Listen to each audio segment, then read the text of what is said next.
dig in. Here's what my current approach to eating looks like. If I like it, well, I'm going to eat it. When people see Dwayne Johnson at 53 years old, the first question is always the same. What does he eat to look like that? Because muscles don't come from motivation. They come from food.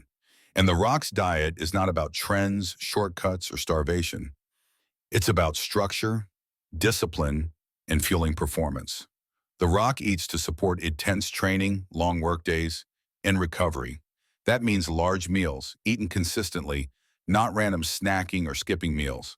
During heavy training phases, he eats 6 to 7 full meals per day, sometimes with an additional protein shake.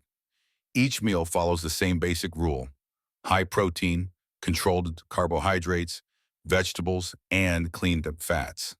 Protein is the foundation of his entire diet. Almost every meal contains a serious portion of lean protein. Chicken breast, steak, egg whites, whole eggs, fish like cod or halibut. Protein shows up again and again. This steady intake supports muscle repair, preserves lean mass, and keeps metabolism running strong. As we age, this becomes even more important because muscle loss accelerates after 40 if protein intake is too low. Carbohydrates are the next major pillar. Unlike many people over 50 who avoid carbs out of fear, The Rock uses them strategically. Rice, potatoes, oatmeal, and cream of wheat are staples in his meals. These carbs fuel training sessions, support recovery, and prevent muscle breakdown. He doesn't eat carbs randomly. They're paired with protein and timed around activity. This keeps energy high without unnecessary fat gain. Vegetables appear in nearly every meal. Broccoli, asparagus, spinach, salads, not for taste but for function. Fiber improves digestion, micronutrients support recovery, and antioxidants help manage inflammation. The Rock doesn't rely heavily on fruit day to day. Instead, vegetables do most of the nutritional heavy lifting. Hydration is treated like a non-negotiable. He drinks enormous amounts of water throughout the day, often more than a gallon, especially during training periods. Staying hydrated supports joint health, muscle function, circulation, and recovery, all areas that become more fragile with age. Many people struggle with fatigue not because of training, but because they're chronically dehydrated. Supplements exist in his plan, but they're not the center of it. Protein powder is used for convenience, not as a replacement for meals. Creatine supports strength and muscle fullness. Amino acids help with recovery. Casein protein may be used before bed to support overnight muscle repair. The key lesson here is that supplements support a solid diet. They do not replace it. One of the most misunderstood parts of his nutrition is the cheat meal. The Rock is famous for massive cheat days: pancakes, burgers, sushi, desserts. But these are planned, intentional, and rare compared to his structured meals. The cheat meal is psychological. It keeps discipline sustainable over months and years. Most of the time, his food is repetitive, clean, and boring, and that's exactly why it works. The most important takeaway for an over 50 audience isn't copying his calorie intake. It's copying his discipline and consistency. Eat enough protein daily. Don't fear carbs if you train. Hydrate aggressively, keep meals simple and repeatable, and stop thinking short-term. The Rock doesn't eat this way to look good for a weekend. He eats this way because his body is his tool. And at 53, that tool is still performing at an elite level. Training and some sort of physical activity becomes my anchor every day. Try and stay focused. For me, I got to get up at 3:45 in the morning. I do my cardio. I'll have my breakfast. Then I'll go train and hit the iron. Then I'll go to set. And if I could get those things done before I go to set, then I could work for the next 12, 14, 16 hours. Now let's talk about the work that earns those calories. The Rock's training is intense, but it's not chaotic. The biggest misconception is that he just lifts heavy and goes all out every session. In reality, his workouts are highly structured, repeatable, and built around recovery. That's why he can still train hard in his 50s without constant injuries. His training follows a classic bodybuilding split. Each workout focuses on one major muscle group per day. One day for back, one day for chest, one day for legs, one day for shoulders, one day for arms.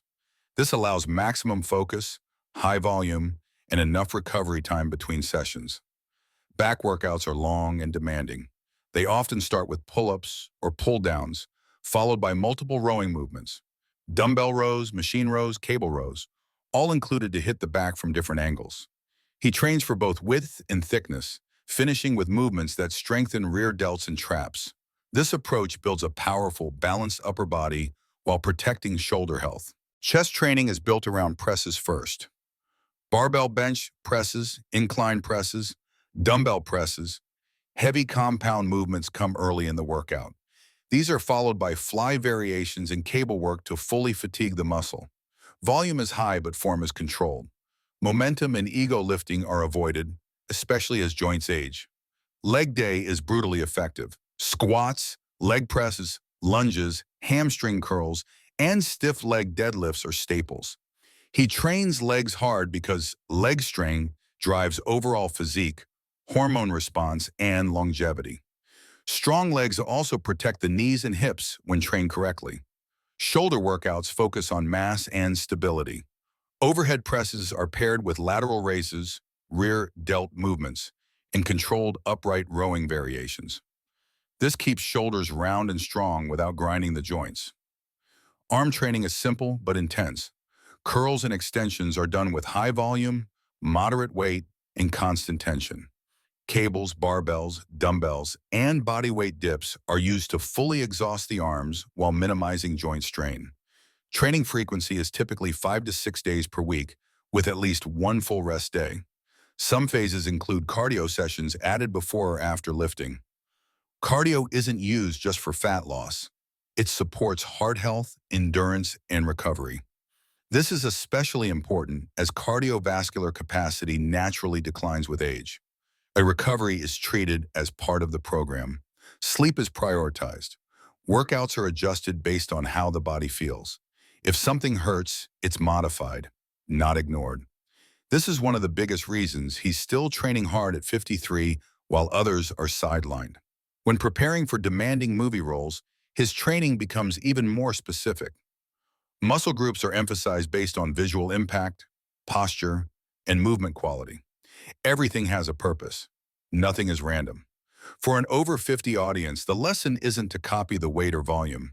The lesson is the structure. One muscle group per day. Focus on form. Train hard but stop before breakdown. Respect recovery. Stay consistent for years, not weeks. The Rock's body isn't the result of luck or genetics alone. It's the result of decades of disciplined training, smart recovery, and refusing to train like he's 25 while being in his 50s. And that's the real secret. Train with intensity, but age with intelligence. When you step back and look at Dwayne Johnson's diet as a whole, one thing becomes very clear. It's not extreme. It's relentless consistency. There's no mystery superfood, no secret shake, no crash dieting.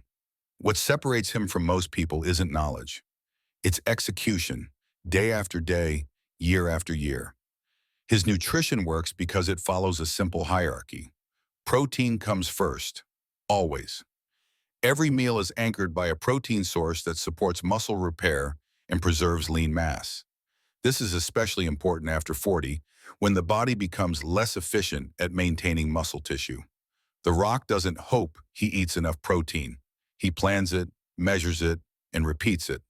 Carbohydrates are treated as fuel, not as the enemy. Instead of avoiding them, he chooses simple, repeatable sources that digest well and support training output. Rice, potatoes, and oats aren't exciting, but they are effective. They allow him to train harder, recover faster, and maintain fullness in his muscles. This is a critical lesson for anyone over 50 who trains regularly. Removing carbs often removes energy, strength, and consistency. Vegetables quietly do the background work. They don't build muscle directly, but they protect the system that allows muscle to grow. Digestion, inflammation control, joint health, and recovery all benefit from a high intake of fibrous vegetables. The Rock doesn't chase variety for entertainment. He eats what works and sticks to it. Hydration ties everything together. Muscles are mostly water, joints depend on it. Recovery demands it. Many people feel older than they are simply because they are underhydrated. The Rock treats water like part of the workout, not an afterthought. Even his cheat meals follow logic. They're not signs of a lack of discipline. They're evidence of long-term thinking. Planned indulgence prevents burnout. It allows him to stay strict the other 90% of the time without resentment or rebellion. This mindset is critical for sustainability over decades, not months.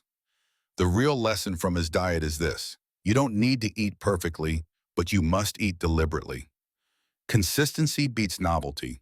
Structure beats motivation. And health after 50 is built meal by meal, not through shortcuts.